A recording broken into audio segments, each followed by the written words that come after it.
Hello everyone. आज है 10 अक्टूबर। जैसे कि आप हमारे स्क्रीनशॉट पे देख पा रहे हैं, आज का जो हमारा रनिंग प्रॉफिट है वो 9,000 रुपीज़ का। तो चलिए डिस्कस करते हैं हमारे कल का क्या प्लान रहने वाला है। आज की जो हमारी रेंज थी वो थी, उसका जो अपर रेंज था 44,100 के आसपास, और लोअर रेंज थी हमारी 43,800 के आसपास। अब हमारी लास्ट वीडियो में डिस्कस किया था कि मार्केट इस रेंज को ब्रेक करता है तो हम मार्केट में एक अपसाइड का मूव देख रहे हैं जो मार्केट ने यहाँ पे किया अभी।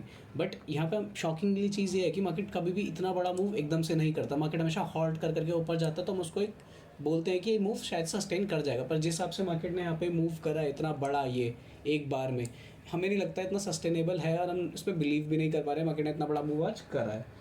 तो इसकी वजह से बहुत सी प्रॉब्लम क्रिएट होने वाली है हमारे कल के लिए। अब कल के लिए हमारा जो सबसे बड़ा इशू है वो ये है रेंज का, क्योंकि जो हमारी रेंज का लोअर लेवल है वो है यही 43,800 के आसपास का है, और जो इसके लिए हमारी अपर रेंज है वो है ये वाली 44,500 के आसपास की। अगर अब आप यहाँ पे देखेंगे कि जो हमारे पास रेंज है वो करीब करीब यहाँ पे 700 पॉइंट की है, बहुत बड़ी रेंज होती है एक दिन के लिए।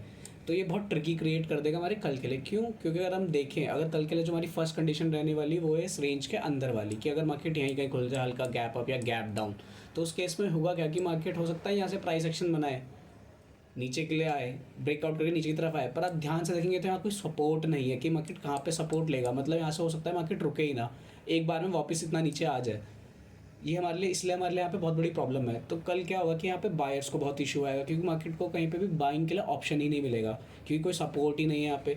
बट इन केस अगर कल मार्केट यहाँ से थोड़ी देर रहता है, ब्रेकआउट बनाता है ऊपर की तरफ और ब्रेकआउट करता है इस लेवल को, और इस लेवल को भी ब्रेक कर देगा, तो हम थोड़ा सोच सकते हैं कि मार्केट और ऊपर जाएगा। But in case first condition में कि अगर नीचे की तरफ ब्रेकआउट करता है तो यहाँ पे कोई भी सपोर्ट नहीं है, तो उस वजह से प्रॉब्लम है कि हो सकता है कि मार्केट में कल फिर से बहुत बड़ा गैप डाउन हो जाए, या फिर बहुत अगर गैप अप भी रहा, सॉरी हल्का बहुत, तो एकदम से बहुत जल्दी नीचे आ जाएगा। अब जो हमारी कंडीशन नंबर 1 है वो ये कहती है कि अगर कल मार्केट इस रेंज के अंदर रहता है तो उसमें हम देखेंगे कि मार्केट क्या कर रहा है। और वैसे भी जैसे कि हमारे स्क्रीनशॉट पे देख पा रहे हैं, जो हमारे पास ओपन पोजीशन है वो है 44,100 का पुट ऑप्शन। तो हम क्या करेंगे, अगर मार्केट कल यहीं कहीं भी खुलता है तो हम थोड़ी देर बाद उसको एग्जिट कर देंगे। क्यों? क्योंकि जैसे कि आपको ही पता है कि यहाँ पे अगर आप देखेंगे 9 तारीख को हुआ क्या था, जब 6 तारीख को मार्केट इस वाली पोजीशन पे था तो हमें यहाँ पे 7,200 का प्रॉफिट दिख रहा था अपने पुट ऑप्शन पे। बट जब अगले दिन मार्केट यहाँ खुला 9 अक्टूबर को, मार्केट ने इतना बड़ा रेड कैंडल बनाया, तो उसने क्या करा कि हमारा सारा प्रॉफिट खा लिया था। हमें यहाँ पे प्रॉफिट जीरो दिखने लग गया था, बिल्कुल जीरो। और एक केस में तो -3 भी दिखा था, जो हमारे लास्ट वीडियो में भी था। तो उसके बाद हुआ क्या कि जब हमारा मार्केट जितना ऊपर खुला वापस इतना ऊपर चला गया, तो उसकी वजह से हमारा सारा प्रीमियम रिकवर हो गया और हमें अब 9,000 का प्रॉफिट दिख रहा है। तो उस वजह से हम क्या करेंगे, जैसे ही मार्केट खुलेगा हम पोजीशन को एग्जिट कर देंगे। पहला ऑप्शन तो हमारा ये है। क्यों? क्योंकि कल इसकी एक्सपायरी भी है।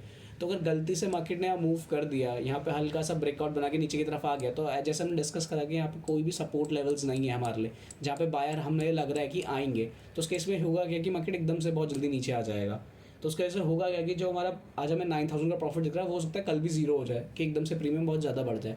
तो उस वजह से मार्केट अगर यहाँ भी हल्का बहुत खुले तो हमें उस टाइम एग्जिट करना पड़ेगा, और जो हमारे नेक्स्ट वीक के लिए पोजीशन होगी हमें वो देख के बनानी पड़ेगी। क्यों? क्योंकि रेंज बहुत बड़ी है।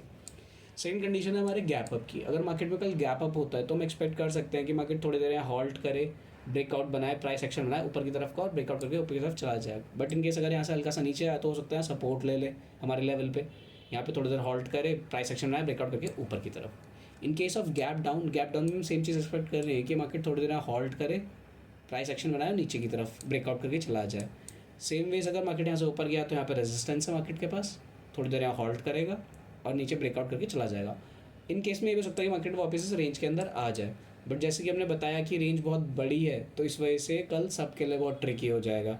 यहाँ पे कल बायर भी ढंग से नहीं ट्रेड बना पाएंगे, यहाँ पे ना सेलर ढंग से ट्रेड बना पाएंगे, क्योंकि सेलर को भी यही डर होगा। क्यों? अगर वो यहाँ कहीं सेल करने की कोशिश करता है इस वाले रेंज पे 44,400 के आसपास, तो उसको भी डर रहेगा कि मार्केट ने जो इतना बड़ा मूव करा है, अगर इस सस्टेन कर गया और इस लेवल को भी ब्रेक कर गया तो मार्केट और ऊपर जा सकता है। तो यहाँ सेलर्स के लिए प्रॉब्लम है, और बायर्स के लिए तो प्रॉब्लम है ही यहाँ पे, क्योंकि मार्केट ने इतना बड़ा मूव करा है। हो सकता है कि मार्केट कल वापस नीचे आ जाए और यहाँ पे कोई सपोर्ट लेवल भी नहीं है जहाँ पे एक बायर को बना के छोटे स्टॉप लॉस पे वो टारगेट बुक कर सके, तो ये प्रॉब्लम है। तो बस आज की वीडियो के लिए बस इतना ही। जल्दी मिलते हैं आपसे नेक्स्ट वीडियो पे।